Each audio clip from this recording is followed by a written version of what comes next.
Good evening, everyone. How are you guys doing tonight? You look wonderful. For those of you who do not know me, my name is Kirsten Ferguson, and I am a Peloton instructor. I'm a run coach, certified personal trainer. But honestly, my most important job is I'm a mom to two young girls, Eden and Emery, the loves of my life. Emery has a birthday tomorrow, so I've been doing a lot of party planning for that. I can't believe I'm the mom of a 7-year-old. I don't know how that happened. It's like you blink and all of a sudden they're grown and talking back. But I'm so excited to be here for my second time partnering with you. And it's just such an honor and a privilege, you know, as a mom to two girls and just thinking about the heartbreaking trials that families must go through when they get such a devastating diagnosis of pediatric diseases like cancer, and how important St. Jude is to these families. And that's really why I'm here today. It was funny, I was talking to Lizzette earlier, and it's so interesting how full circle life is. My very first class before I even started teaching in fitness, I taught a cycling class at Lifetime Fitness, and that class was called Ride for a Reason, and where we were riding for and to benefit St. Jude. So it's such an honor to be here as well, and it's just so amazing how full circle life is, and St. Jude has always just really had a very special place in my heart. You know, my journey to motherhood was not an easy one. And so I fell in love with fitness through that trial. And so it's really just an honor to be here tonight. You'll be hearing all about St. Jude throughout this panel, but as a brief introduction, St. Jude is a leading children's hospital treating the toughest childhood cancers and pediatric diseases. What makes them so special is that during treatment, St. Jude covers bills for treatment, travel, housing, food for the patient and their families. Y'all, did you hear that? That is so beautiful. It is so incredible. And that is all thanks to the generosity from people just like you. And I'm excited to be using my platform to help raise funds for St. Jude. As an influencer, I like to call myself that. It's interesting. I'm a mom. I was a stay-at-home mom, and all of a sudden I became a Peloton instructor, and now I'm an influencer. But, you know, even just thinking about my social media presence and the power that it has, and even if every single one of my followers donated $25, how much of an impact that could make. Well, we would beat our goal right now. We would beat our goal if I asked every single one of my followers to donate $25. We would raise over $2 million. That's just by my right. I'm going to do that. But that's just by my own individual influence. Could you imagine the power that this space has? Think about it. You don't even have to have that many followers on Instagram. It's the people that you know and love and cherish. And I think by hearing the stories tonight and getting a bigger understanding of St. Jude and its mission, you are going to start to really feel the power of this organization and want to expand and bring this news to everybody in your sphere of influence. And that is the goal tonight. Can we do that, y'all? This is interactive. You can say, yes, you know, I'm not on the screen. We could actually talk back to each other today. So we have an incredible panel of people tonight that I want to introduce you to. First up, we have Kevin O'Brien, right here to my left. Kevin O'Brien is a principal advisor for ALSAC in St. Jude Children's Research Hospital. He helps individuals and companies fall in love with the mission of St. Jude and then works with them to find the best unique way to support the patients and the families of St. Jude. Kevin's passion for St. Jude is fueled by his daughter, Katie. Her journey as a St. Jude patient and her love of St. Jude. Katie's enduring legacy is a focus of the next kid who will walk through the doors of St. Jude. Prior to working for St. Jude, Kevin volunteered for the hospital along with his wife, Christine. They, along with other St. Jude parents, were founding members of the Quality of Life Steering Council for the hospital, leading end of life and bereavement care for St. Jude patients and families. Please help me in welcoming Kevin.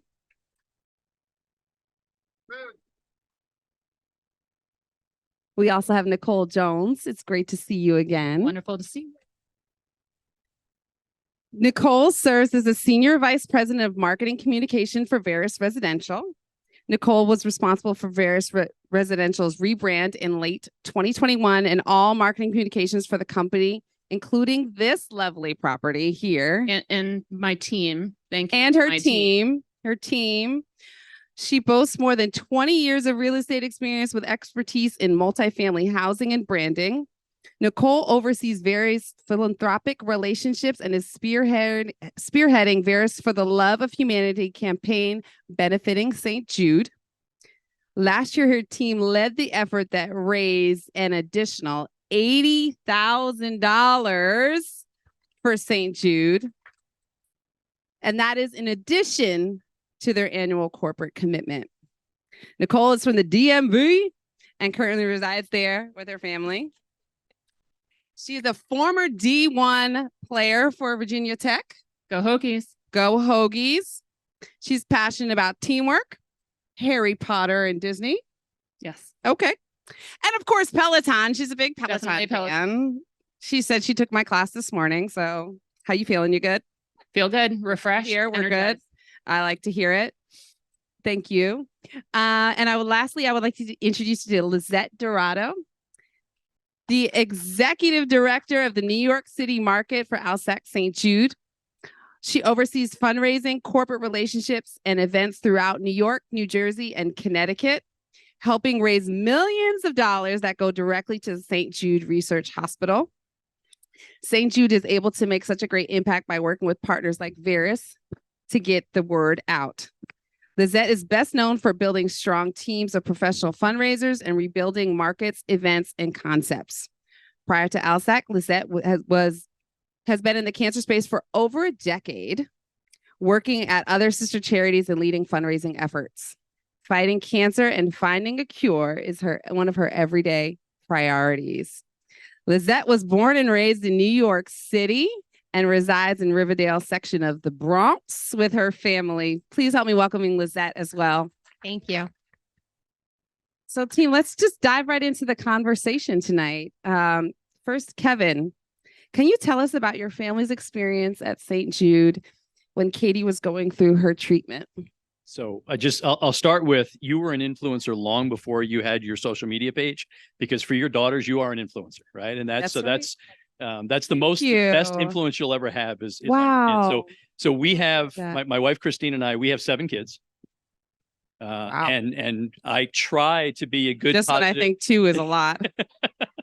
Well, the nice part is when you get to 3, you can switch from man to zone. So yeah, so Katie is our middle child of the 7 kids, and when she was 7 years old, like your daughter's going to be tomorrow, she unfortunately developed pediatric cancer, and we heard those awful 4 words: "Your child has cancer." And that was after 2 or 3 weeks of just trying to figure out what was wrong and why she was in so much pain and what was going on. And when we heard that, it was obviously life-changing. And I don't think we had taken a full breath in 3 weeks. And yet we talked to the doctors at St. Jude, and they, in those days, sent us plane tickets in the mail. So it wasn't electronic. So we got plane tickets in the mail for my wife, Christine, and Katie. And they headed down to St. Jude, and there was a shuttle that picked them up at the Memphis airport and took them to the hospital. And it's that moment that we look to as this absolute moment of hope. After weeks of getting further and further into this despair, when they walked to those front doors at the hospital, a nurse came out named Crystal, and she said, "Are you Katie?" And Katie said, "Yes." And she said, "Will you come with me?" And they took Katie into a room, and they painted her nails and made her feel like a princess.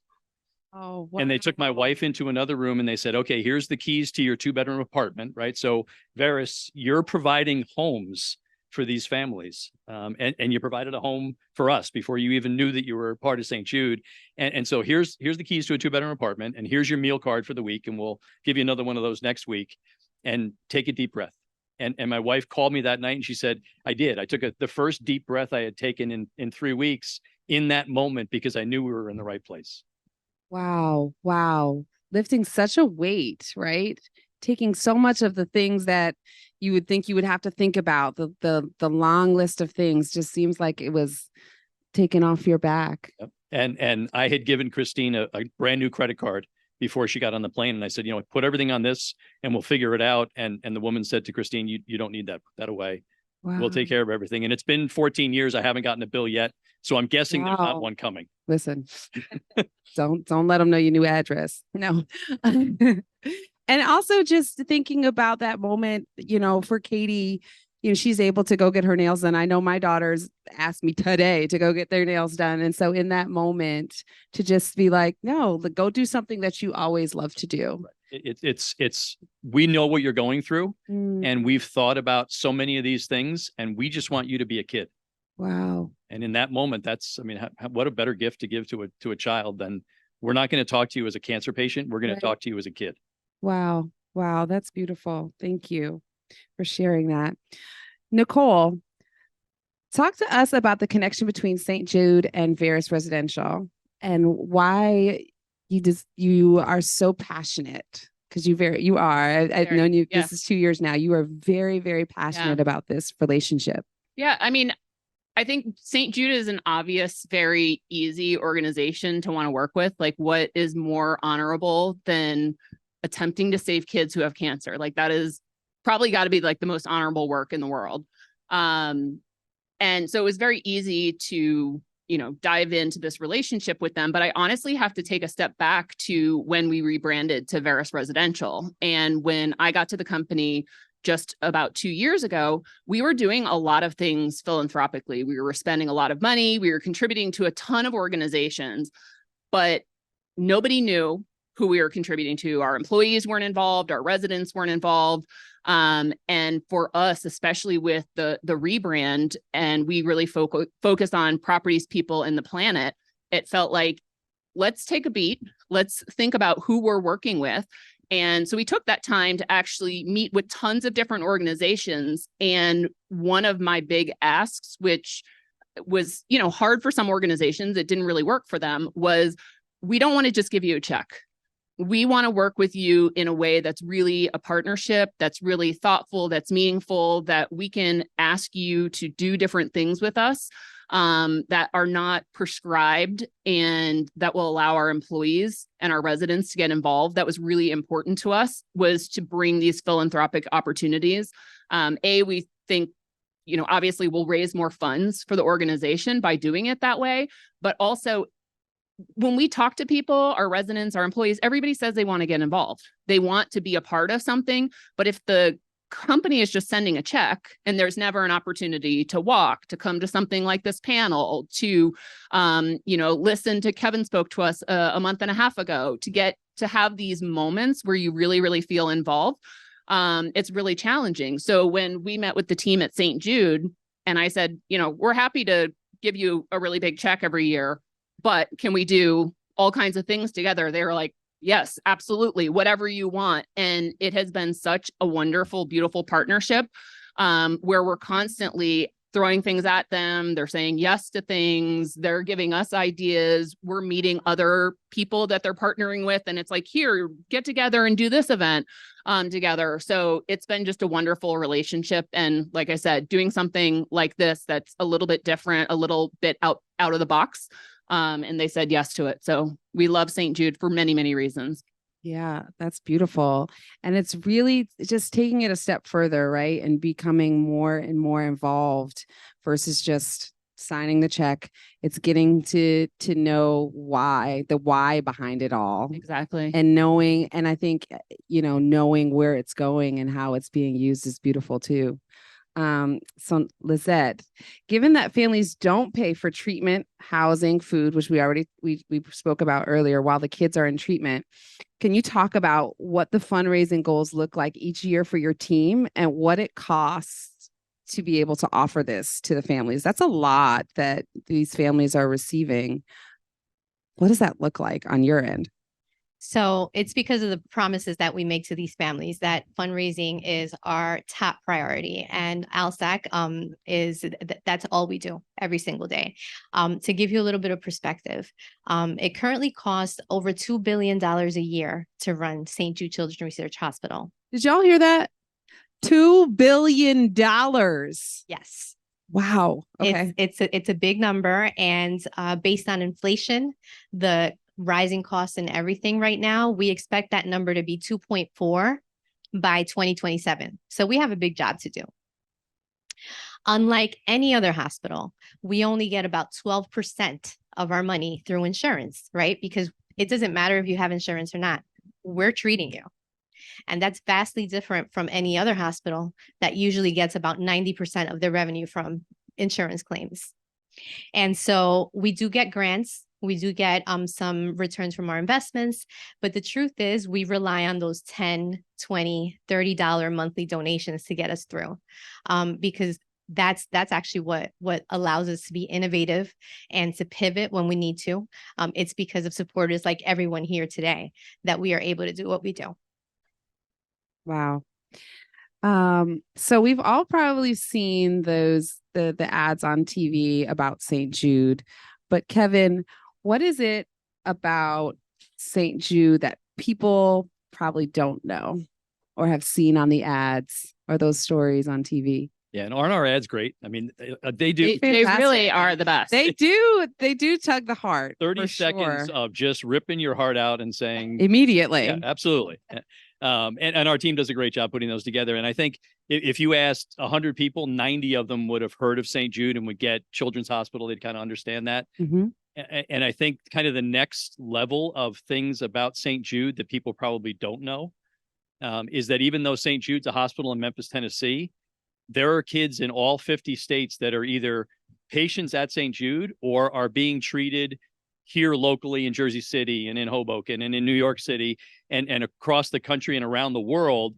And they're benefiting from the protocols that are developed at St. Jude. They're on protocols that were developed at St. Jude because the minute we come up with something new, we immediately release it to the world on the St. Jude cloud for free and say, because we don't care where a child beats their cancer. We just want them to beat their cancer. And so that's probably the next level of things that people don't know about St. Jude is that the impact of the research that's done in Memphis, Tennessee is nationwide and global.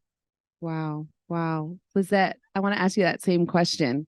What do you think is something that people wouldn't know about St. Jude? It's the feeling that you get when you go into the hospital. So I actually started my career with St. Jude in 2019, right before the pandemic hit. I was able to walk into the campus in 2020, January 2020, right before the world shut down. And I feel so blessed that I was able to do that because that got me through. That really did get me through the pandemic. And so the kids there, they're not sad. They're laughing. They're playing with new friends. They're playing with their siblings. The parents are talking to each other and being each other's support system. It's just such an incredible feeling that you get. There's no sadness, believe it or not. Even through their darkest times, you feel like that hope. Everybody feels that hope walking in there. That's great. That really did get me through. But to see the level of effort that the staff makes to make these kids happy. I was actually talking to one of our friends from Veris earlier because one of the featured dishes today is grandma's mac and cheese. And so the story behind that, there was this beautiful little girl that was getting treatment. She was getting chemo at the hospital. And for any of those that know anything about chemo, you're nauseous, you have headaches, you just don't want to eat. And this little girl, all she wanted was her grandma's mac and cheese. She wouldn't eat anything else. And so one of the nurses that was treating her went down to the head chef and said, "Hey, you need to call this girl's grandmother and you need to get her recipe." Wow. And so he did. And he made it to the T. That's all she ate while she was there. She was healthy, she was eating, she was strong. And that is the level of love that these staff members, no matter what, from the doctors to the janitors, they're just all giving that same level of love to these kids. Wow, that is so beautiful. Is that still on the menu down there? It is. I'm gonna say, I need to try this grandma's mac and cheese. I try to get my kids to eat everything, and so they may need to try that mac and cheese. Nicole, you also recently visited St. Jude. Yeah. Can you share your experience and what were some of your biggest takeaways? I was talking to Kevin earlier before the panel started, and I was sharing that most of my family is medical, and I grew up, going to hospitals, spending time around doctors, and very comfortable in the medical world. So I went down there with the presumption of a really medical feeling scenario. Like I thought it would be this great, beautiful hospital, which it is. But it really was all the other buildings and all the other facilities that I was amazed by. When you hear it's a campus, it really, truly is. But that's where I started to feel that there were a lot more similarities to us as, people live with us. We are a residential owner operator, and very few patients at St. Jude are actually in a hospital setting, staying in the hospital. I forget the exact number. It's 78. So less than 100 hospital beds, because these kids are actually staying in apartments and having very normal lives. So they have several apartment communities. So they run apartment buildings just like us, have great customer service and take care of these families.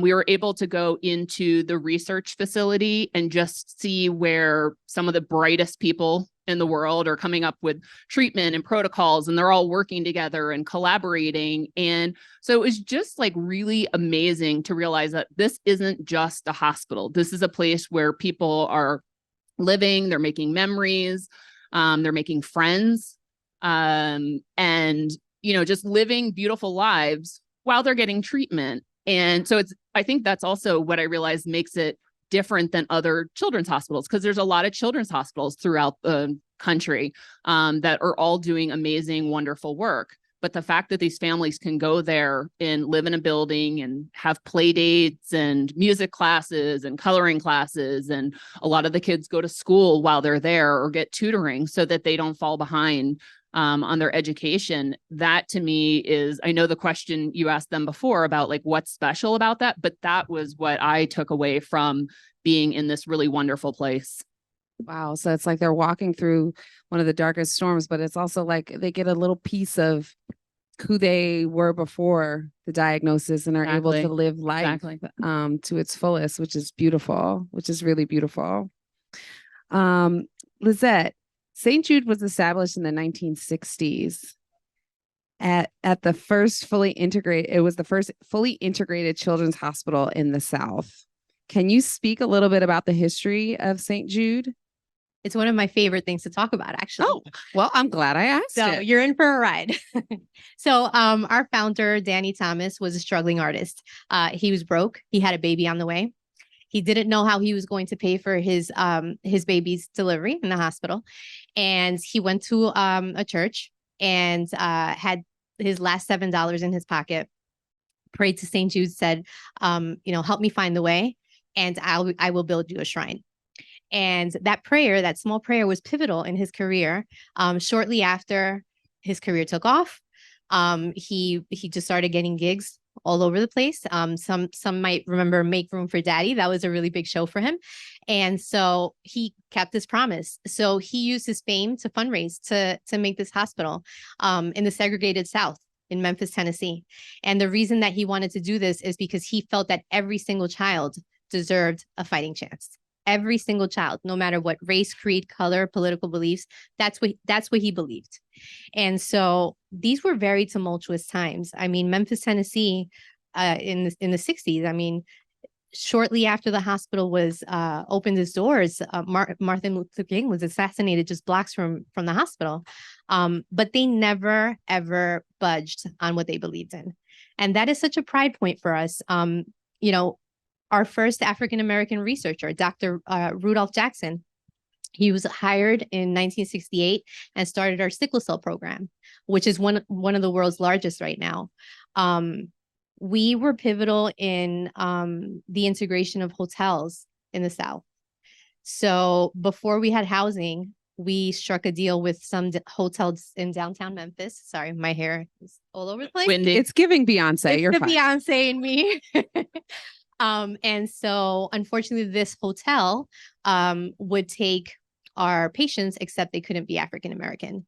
And we stood our ground. We said, no, you take all of our patients or you lose the contract. And so that was one of the first integrated hotels in the South. They ate together, they dined together, they stayed in the same rooms. I mean, that's such a pride point, right? Absolutely. That's so beautiful. Yeah. Changing the world while like saving lives. That's incredible. So I do feel like we played a very big part in history for Memphis, Tennessee, but one would argue we even played a big part in history for the world and for our country. So it's definitely something that we do not take lightly and we continue to protect and believe in every single day. Wow. Wow, that's beautiful. And Nicole, do you find that this is a big connection point for Veris and their mission as well? I do. And honestly, it's one thing that I really didn't know. And when we were down in Memphis in March, I said to Lizzette, oh my gosh, I'm just now kind of learning about this history and the fact that they were doing what we all now know as DEI back before it was, DEI. They were just doing it. And they were really groundbreaking. And I think, again, like when I think back to our journey to becoming a partner with St. Jude, there were some very obvious things as to why we became partners. But I felt like we are so much more connected as organizations to understand that this is part of their DNA. It's part of who they are. They stood their ground because for us, diversity and inclusion is extraordinarily important. And I love, too, that, kids can be there from all different walks of lives. And they're exposed to all kinds of different kids, too, from different economic statuses, from different parts of the country, potentially different parts of the world. So when we were there, I told Lizzette, we've got to talk about this more because we're so much more connected. And I think a lot of organizations knowing that story would feel even more compelled than the obvious reasons to work with St. Jude. Absolutely. That's such a beautiful connection point. And like I said, just kind of changing the world by just being authentically who he was, like from his heart, wanting to save lives, but also bringing people together. And imagine the relationships that were formed and the friendships that were formed and people just seeing each other as people versus separate. So that's absolutely beautiful. Lizzette, can you also talk to us about that? St. Jude is widely known for treating childhood cancer, but can you talk to us about the other diseases St. Jude is also treating and researching, such as sickle cell, like we just talked about? Yeah, absolutely. So, exactly. We're known for our cancer. That's what people most associate us with. But I'll give you some examples. Back in 1977, we launched our first major effort to understand the lifelong progression of sickle cell anemia. Since then, we've just made strides.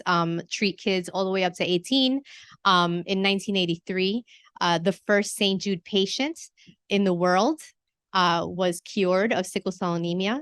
And we did this by combining a stem cell and bone marrow transplant. Had never been done. It happened in Memphis, Tennessee. In 2019, we announced the cure for bubble boy disease.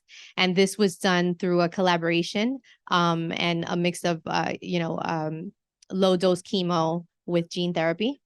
That was in 2019. We are one of the 6 organizations that work with the World Health Organization to look at influenza every year. So when you see changes to the flu vaccine or tweaks to it or whatever, we're part of that decision. We're looking at what is affecting humans every single year and how we can protect them better. In addition, 1987, one of the darkest times for low-income communities, the HIV pandemic was announced. We were one of the first to start research on that. We still have one of the most well-respected research facilities for HIV treatment. People don't know about that. We're doing so much more than just treating cancer, and we're doing it through private donations. See, those donations matter, everyone. You guys are really making an impact for sure. Kevin, can you tell us about the doctors and nurses that worked with Katie? What other services does St. Jude offer to families that people aren't really aware of until they're patients and until they actually need them? So Katie loved her doctors, her nurses.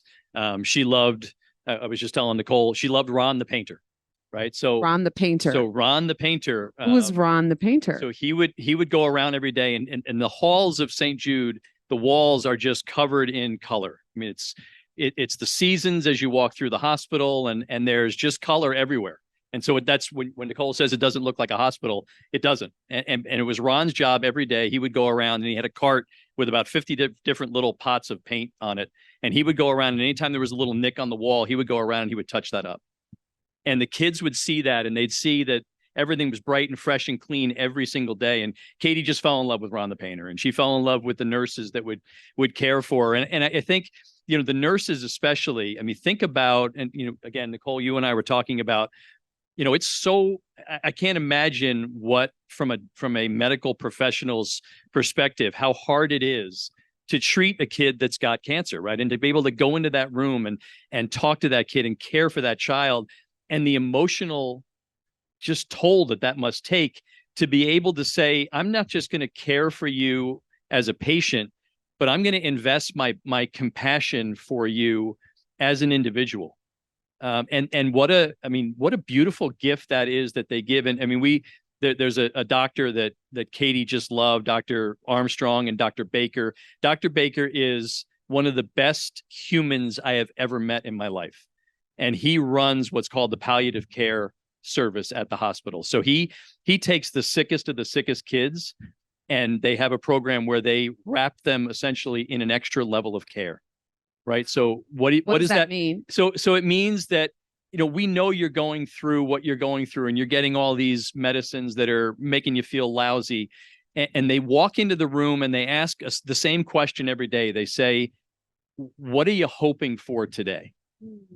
And what a beautiful question to ask anybody, right? Like, what are you hoping for today?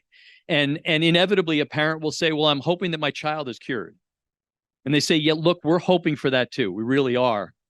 What else? What else are you hoping for? And if you continue to ask that question, you start to uncover things like, well, I'm really hoping to be able to see my brothers and sisters for Halloween.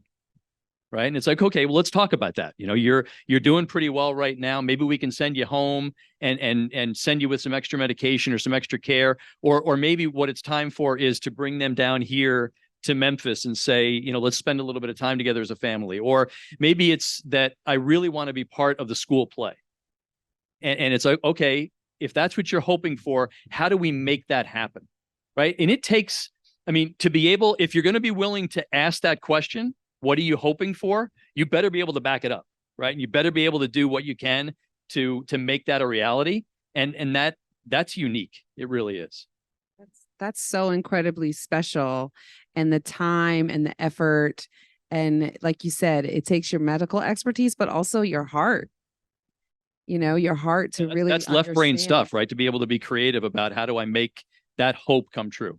Right. I feel Understanding. like you should share the story you told me a little bit ago about the little boy from Ukraine. So we, and you might have seen this on 60 Minutes. It's aired a couple of times at this point, but we were, and I'm sorry, I know you were going to tell the Ukraine story at some point, but we were able, when the war started in Ukraine last year, there were kids, unfortunately, who were not only undergoing cancer treatment, but now they had bombs dropping on their heads, right? And so, and in some cases, the hospitals were targeted.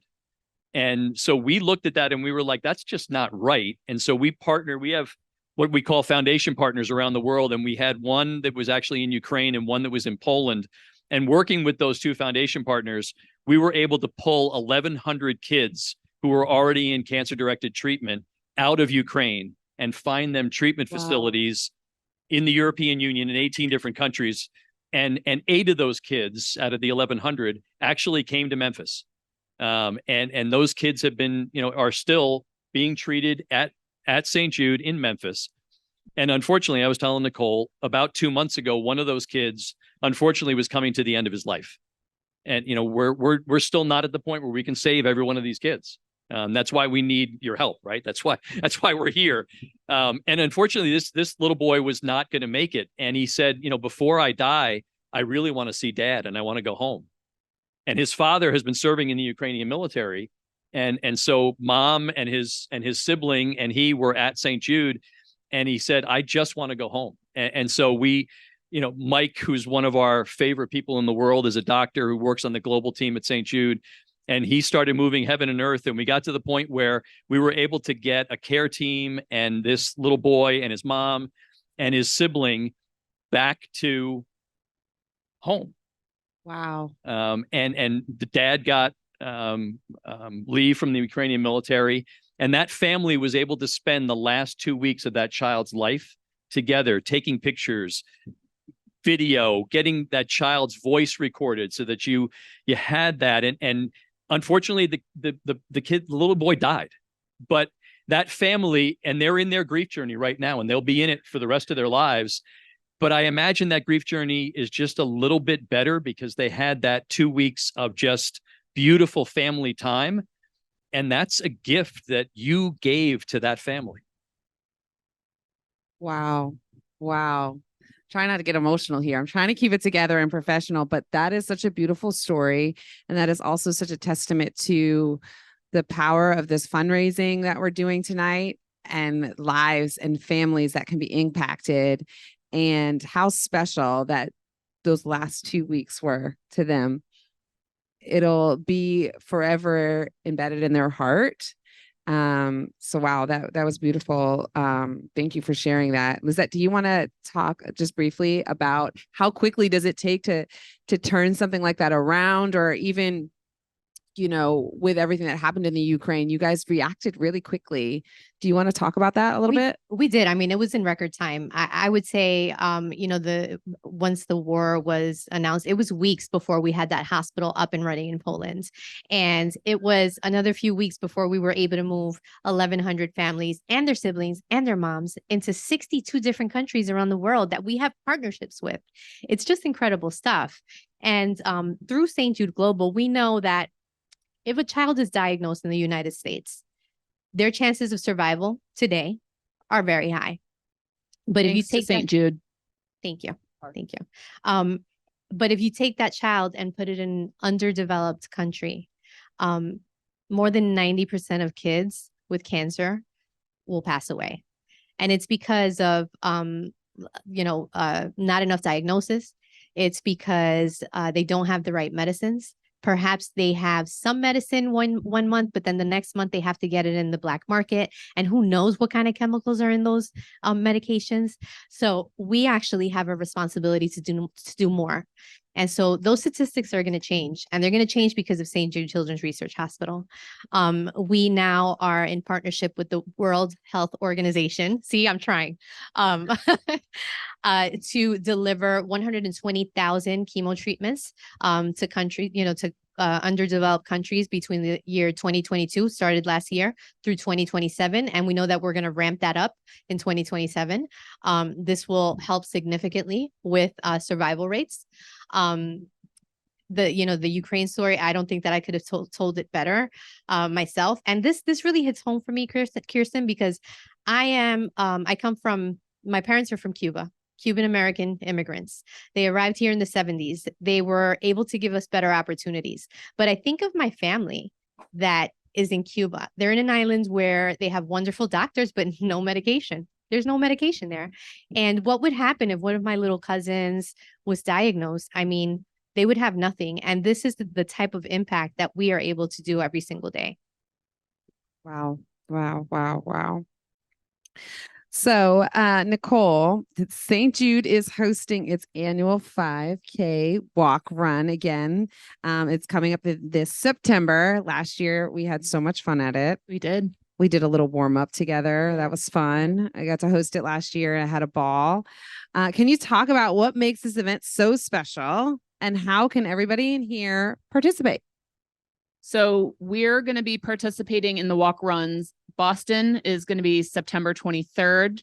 New York City at the Seaport is September 24th, and the various Veris teams and all of our residents are invited to join us.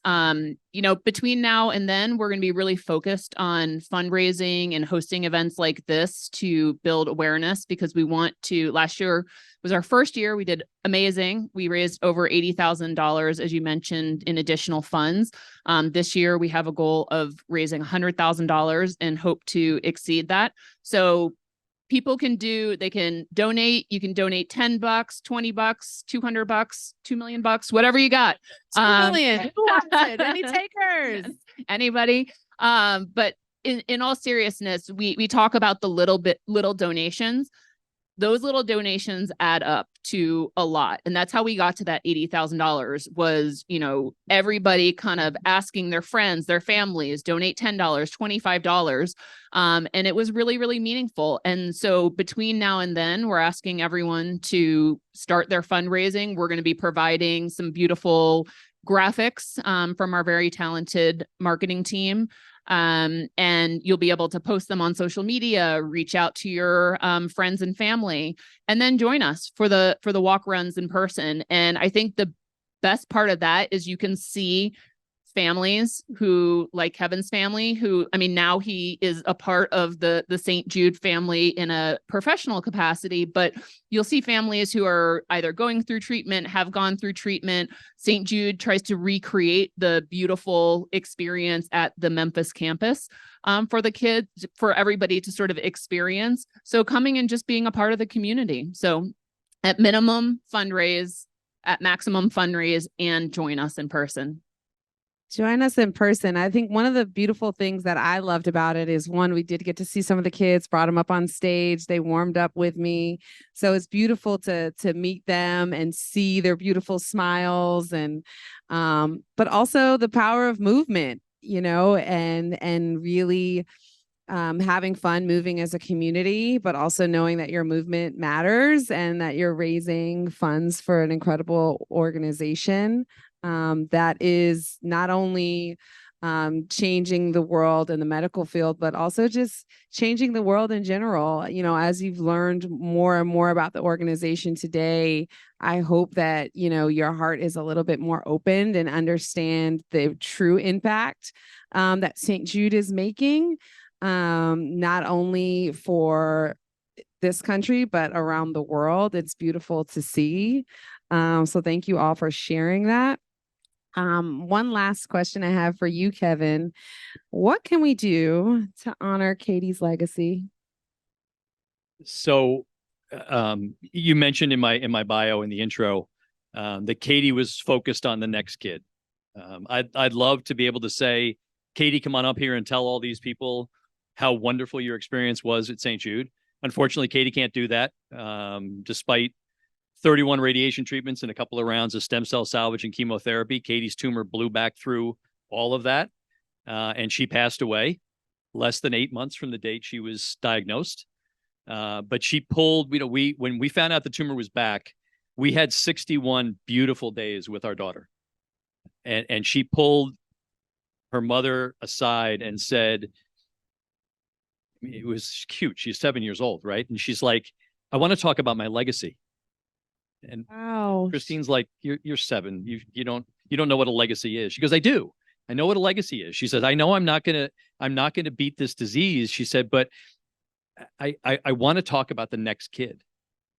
And we're like, what next kid? And she's like, there's going to be a kid who's going to walk through the doors of St. Jude, and I want them to have a crystal that's waiting there for them to paint their nails. And I want there to be somebody to be there to take care of the next kid, whether that next kid is being treated in Jersey City and benefits from a St. Jude protocol, or whether that kid is in Ukraine or in Cuba, right? Katie was focused on this image of a next kid. And while we're all here tonight and it's a beautiful night and the wind's blowing and we're having this time together, today there was a kid who walked through those doors at St. Jude, and they were met and they were cared for and they were told, don't worry, we've got this.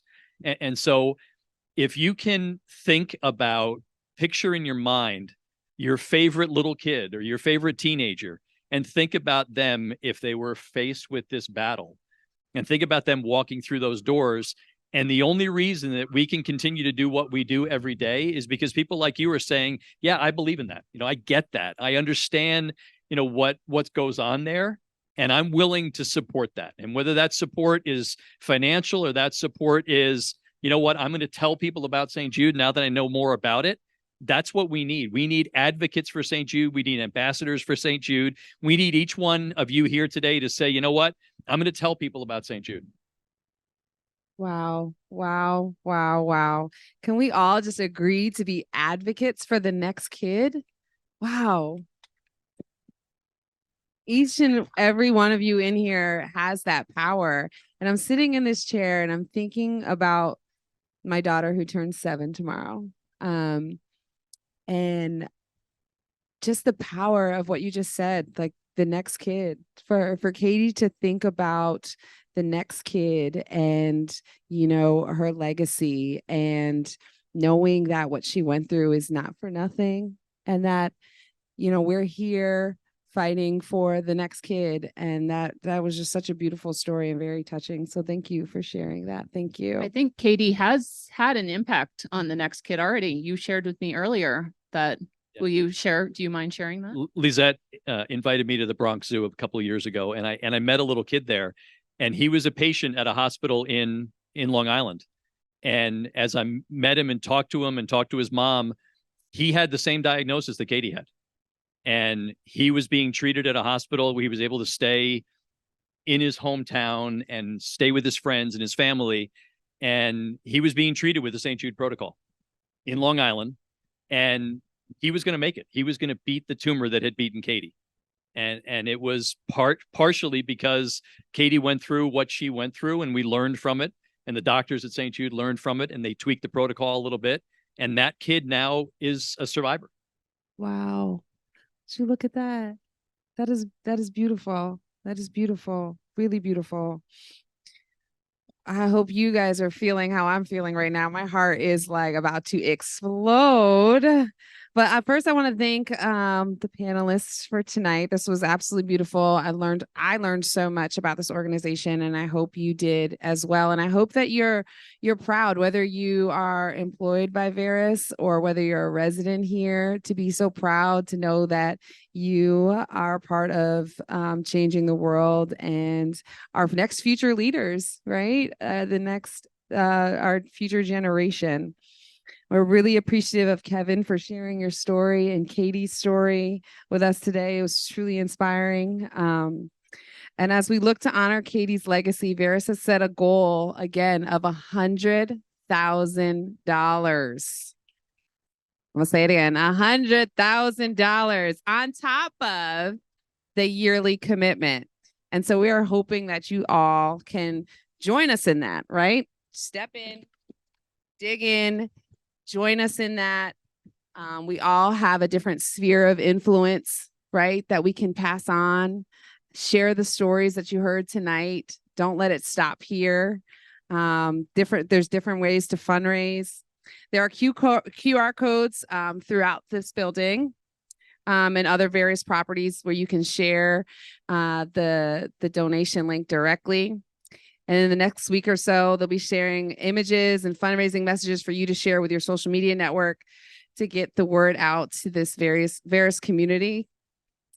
We hope that you, your friends, your family will join us September 23rd at the Boston Common, or Sunday, September 24th at the South Street Seaport in New York City for the St. Jude's annual 5K walk run. Like I said, last year I had a ball. You guys bring your family, bring your friends, make it a thing, and come out and show your support. It's a great opportunity to experience the energy that surrounds St. Jude's mission live and in person. So I hope that you guys will all take the time to show up to that event.